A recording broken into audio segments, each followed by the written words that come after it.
పూరా లోకల్. ఈ ప్లేస్ను చూస్తుంటే ఏదో మనం భూకంపం జరిగి కూలిపోయిన ఇల్లు లెక్క కనిపిస్తున్నాయి. అలా గవర్నమెంట్ ఈ హైడ్రా కింద ఏంటంటే చాలామంది ఇల్లులు కూల్చేస్తున్నారంట. అంటే ఎఫ్టీఎల్ బఫర్ జోన్ కింద ఈ కూల్చేస్తున్నారు అని చెప్పేసి అంటున్నారు.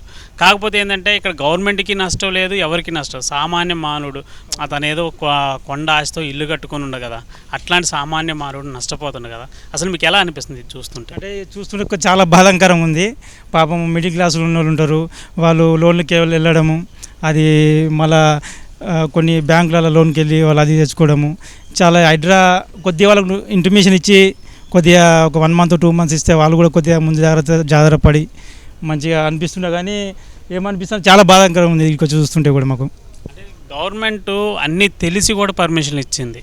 అంటే పంచాయతీ కానీ వీళ్ళందరూ అంటే ఏ కాగితం ఏ సంతకాలు లేకుండా తీయరు కదా. అట్లాంటిది ఎలా అసలు ఇప్పుడు మరి అన్నీ తెలిసి కూడా ఎందుకు కూల్చేస్తుంది అంటారు గవర్నమెంట్? ఇట్లా ఇక గవర్నమెంట్ ఎందుకు కూలుస్తుందంటే అసలు ఇచ్చిన వాళ్ళు ఇది పట్టా భూమిలా కాదా, ఇది మరి ఏంది, మరి ఇది గవర్నమెంట్ది అని అంటున్నారు. మళ్ళీ ఎంతవరకు వాస్తవమో తెలియదు. వాళ్ళు ఎన్నో అంటే కొంతమంది అయితే రీసెంట్గానే గృహప్రవేశం చేశారు అని చెప్పేసి అన్నారు. మరి వాళ్ళు అసలు కొన్ని లక్షల బోసి అయితే ఇల్లులు కట్టుకున్నారు కదా. మరి అట్లాంటి వాళ్ళకి నష్టపరిహారం ఇస్తుందా, లేదు అంటే గవర్నమెంట్ అట్లా వదిలేస్తుంది అంటారు?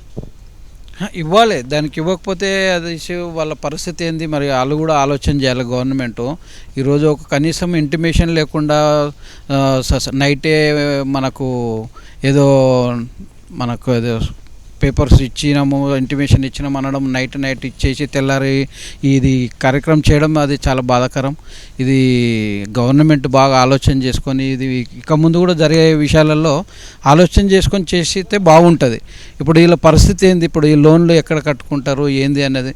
మరి వీళ్ళు మన రిజిస్ట్రేషన్ అయినప్పుడు మరి బ్యాంకు వాళ్ళు కూడా లోన్లకు వెళ్ళినప్పుడు బ్యాంకు వాళ్ళు కూడా ఆలోచన చేయాలి కదా. ఇది మరి ఇది వాళ్ళు అన్నీ చూసే కదా మనకు లోన్లు ఇచ్చేది. మరి ఇప్పుడు వీళ్ళు ఎక్కడి నుంచి కడతారు ఏంది అసలు అర్థం కావట్లేదు సార్. ఇది చూస్తుంటే చాలా బాధాకరం. అది గవర్నమెంట్ వాళ్ళు కూడా బాగా ఆలోచన చేసుకొని. ఒక అతను అయితే ఏడ్చుకుంటూ చెప్పాడు, నేను దాదాపు ఒక 92 లక్షలు పెట్టి లోన్ పెట్టుకొని తెచ్చుకున్నా, ఇప్పుడు నేను సంపాదించుకున్నంతా ఏమైపోతుందని అని చెప్పేసి మస్తు అంటే బాగా బాధపడ్డాడు. అసలు అట్లాంటి వాళ్ళ పరిస్థితి ఏంది, వాళ్ళు ఏమైపోవాలి, వాళ్ళ జీవితాలు ఏంటంటారు? ఏమైపోవాలనేదిగా గవర్నమెంట్ ఆలోచించాలి సార్. ఇప్పుడు వాళ్ళ పరిస్థితి, ఇప్పుడు పిల్లలు వాళ్ళు రోడ్డు మీద పడ్డది. ఇప్పుడు వాళ్ళు ఈ సడన్లీ ఎక్కడ పోయి ఉండాలో, అసలు ఈ గుడిసెలో ఉన్న మానవుడి కంటే మరీ హీనంగా పరిస్థితి ఏర్పడింది వాళ్ళ పరిస్థితి. కాబట్టి అది గవర్నమెంటు మన హైడ్రానే ఆలోచన చేసి వాళ్ళకి ఏదన్నా న్యాయం జరిగితే బాగుంటుంది సార్. ఇప్పుడు వీళ్ళు అదేంది వీళ్ళకు మన పర్మిషన్స్ వాళ్ళు ఇచ్చిన వాళ్ళను మీరు కంట్రోల్ చేసి ఇక్కడ వీళ్ళ దగ్గరికి వస్తే బాగుండేది. ఇంటిమేషన్ లేకుండా దాన్ని కూలగొట్టడం అది చాలా బాధాకరం విషయం సార్. అది మాకే చెప్పాలంటే బాధ అనిపిస్తుంది. అది మేము మామూలుగా సామాన్యం పోయే వాళ్ళే మేము ఇట్లా అది అనిపిస్తుంటే మరి వాళ్ళు లోన్ పెట్టి అది పెట్టి పిల్లలు వాళ్ళు ఏమైపోవాలి అసలు ఏంది అర్థం కావట్లేదు సార్.